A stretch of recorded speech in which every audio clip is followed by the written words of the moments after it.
Assalamualaikum warahmatullahi wabarakatuh. Saya Septi Kurnia Prastiwi, dosen dari Manajemen Bisnis Syariah, Fakultas Ekonomi dan Bisnis Islam IAIN Surakarta.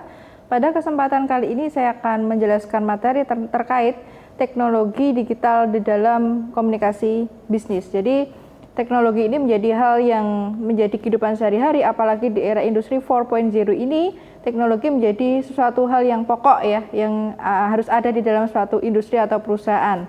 Sehingga perusahaan juga perlu beradaptasi, apalagi di dalam komunikasi bisnis itu juga harus menerapkan di dalam teknologi itu di dalam komunikasi bisnis dari perusahaan. Nah, TIK di dalam komunikasi bisnis. Jadi TIK atau teknologi informasi dan komunikasi itu memainkan peran yang signifikan ya, terutama dalam mensupport kegiatan-kegiatan di dalam suatu perusahaan. Kemudian bagaimana menciptakan hubungan antar organisasi baik internal maupun eksternal dengan memanfaatkan teknologi informasi dan komunikasi.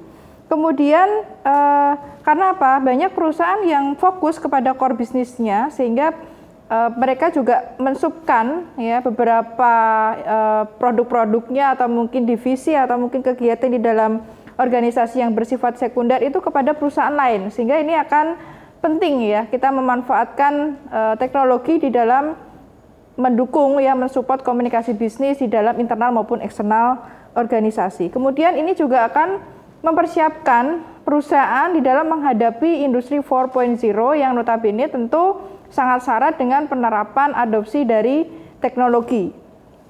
Kemudian TIK sendiri itu menawarkan peran dan fungsi untuk mendukung proses komunikasi. Yang pertama adalah melakukan monitoring ya dan mengintegrasikan informasi.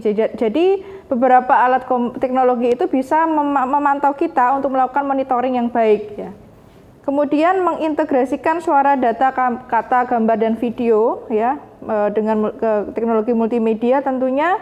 Kemudian dengan penerapan TIK ini tentu perusahaan akan lebih berkembang ya. Kemudian organisasi yang menerapkan TIK itu akan mengembangkan cara baru dalam bekerja yang berdampak pada cara berkomunikasi pada organisasi. Kemudian aplikasi TIK ini juga diharapkan menjadi solusi dalam mengatasi masalah-masalah yang terjadi di organisasi, misalnya perusahaan yang memiliki beberapa cabang ya, atau mungkin perusahaan multinasional, atau mungkin perusahaan yang tidak hanya ada di Indonesia tetapi juga ada di mancanegara. Tentu dengan menerapkan teknologi ini akan menjadi lebih efisien ya. Bagaimana mereka bisa berkomunikasi dengan memanfaatkan email, mungkin dengan memanfaatkan website perusahaan, dengan memanfaatkan video conference untuk melakukan meeting, atau mungkin menerapkan sistem ERP di dalam perusahaannya sehingga komunikasi bisa berjalan dengan efektif dan lancar.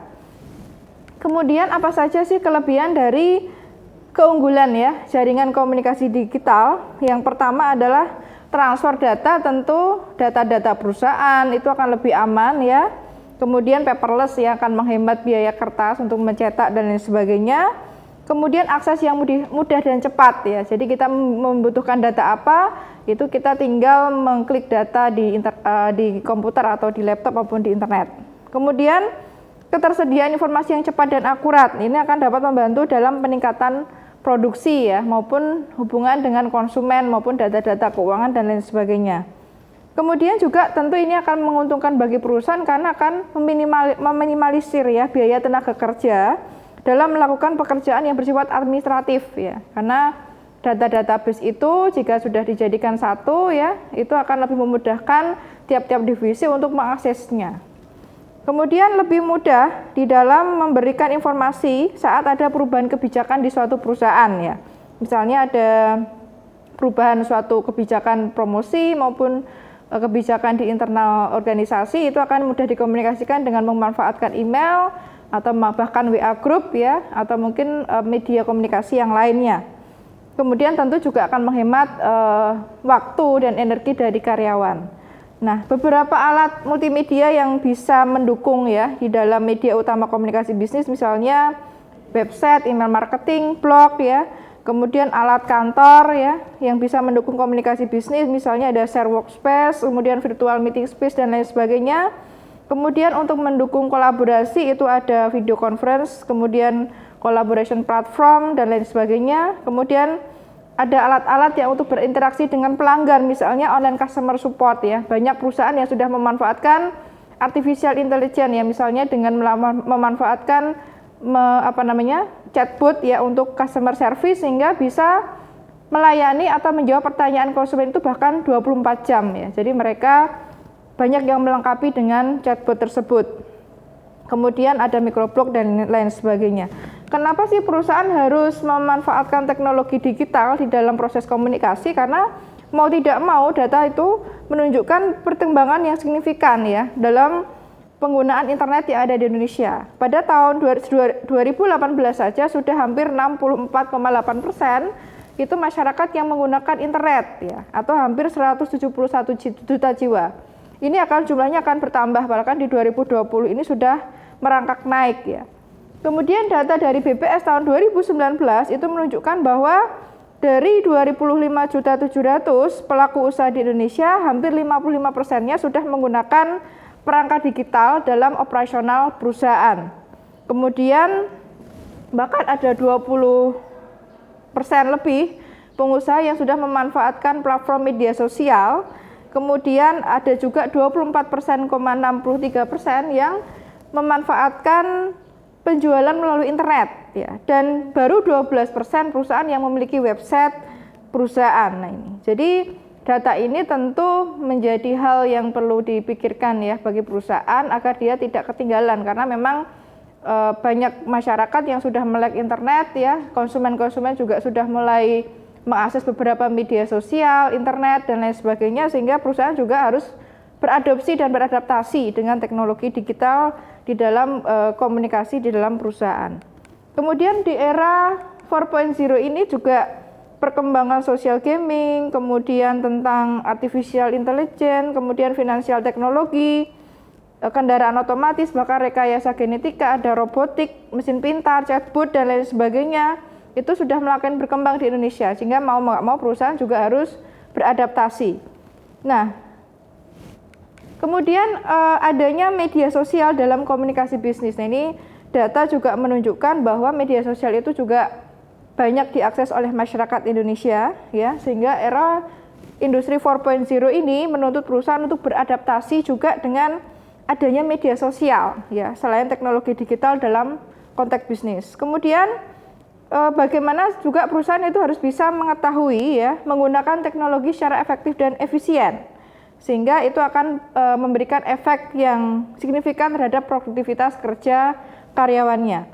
Kemudian dengan adaptasi teknologi pada perusahaan itu juga perlu diimbangi dengan pembangunan manajemen dan sistem kontrol yang baik ya, sehingga memastikan bahwa penggunaan teknologi itu bisa diperuntukkan sebagaimana mestinya. Kemudian juga perlu dievaluasi SDM dalam perusahaan itu sudah siap belum dengan penggunaan teknologi ya. Jika belum, maka perlu ada pelatihan-pelatihan untuk mengupgrade kemampuan talenta digital karyawannya. Nah, berikut beberapa platform media sosial yang sering digunakan oleh masyarakat. Yang pertama adalah Facebook ya. Yang kedua adalah YouTube ya, kemudian diikuti dengan Twitter, Instagram dan lain sebagainya. Nah ini, jadi ini menjadi hal yang perlu diketahui oleh perusahaan ya, sehingga dia dapat memanfaatkan media sosial mana yang akan dipergunakan perusahaan untuk lebih dekat dengan konsumen maupun dengan supplier ataupun vendor ataupun perusahaan yang lainnya. Kemudian beberapa platform yang digunakan untuk membantu aktivitas komunikasi bisnis ada beberapa hal ya, ini bisa disesuaikan dengan perusahaan dan segmen yang dituju oleh perusahaan itu siapa. Misalnya Facebook ya, ketika perusahaan itu memiliki konsumen dengan usia itu rentangnya bisa anak muda sampai usia tua, yaitu bisa memanfaatkan Facebook ya, karena Facebook ini memiliki keunggulan di mana penggunanya itu rata-rata rentangnya lebih banyak ya, dari usia muda sampai usia tua ada yang banyak yang menggunakan Facebook. Nah ini sehingga Facebook ini sangat cocok digunakan untuk komunikasi pemasaran bagi perusahaan. Kemudian kita juga bisa menguji konsep pemasaran dengan menggunakan Facebook ya, atau kita bisa membentuk komunitas-komunitas di dalam Facebook sehingga kita akan lebih dekat dengan konsumen kita. Kemudian ada lagi Twitter ya. Twitter ini kita bisa memanfaatkan untuk mengkomunikasikan informasi yang ada di dalam suatu perusahaan. Bisa juga untuk promosi merek dan mengkaji tren-tren terbaru yang trending atau sedang trending topik itu apa. Nah, ini bisa kita kaji, kita evaluasi dengan strategi promosi yang ada di perusahaan.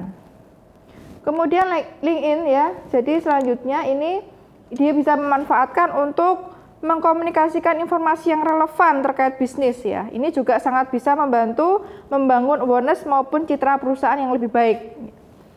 Kemudian selanjutnya adalah Instagram. Nah, ini sangat cocok bagi perusahaan yang segmentasi konsumennya itu adalah orang muda atau masyarakat milenial ataupun dewasa, karena kecenderungan yang menggunakan Instagram itu rata-rata usia milenial dan usia dewasa ya. Nah, ini sehingga Instagram ini sangat cocok digunakan untuk berkomunikasi dengan konsumen atau ketika kita ingin menginformasikan produk baru bahkan beriklan ya. Kemudian kita bisa menginformasikan kegiatan-kegiatan perusahaan di dalam Instagram ini. Selanjutnya adalah YouTube ya. YouTube ini juga mulai digemari oleh masyarakat karena di sini kita bisa mempresentasikan video produk dengan lebih detail ya, akan lebih atraktif dan menarik.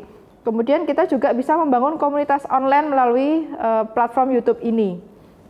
Nah, ini WA ya. WA ini juga sangat dimanfaatkan oleh perusahaan, bisa untuk komunikasi eksternal bahkan untuk internal, karena banyak juga yang menggunakannya untuk meeting online ya, kemudian untuk video call ya.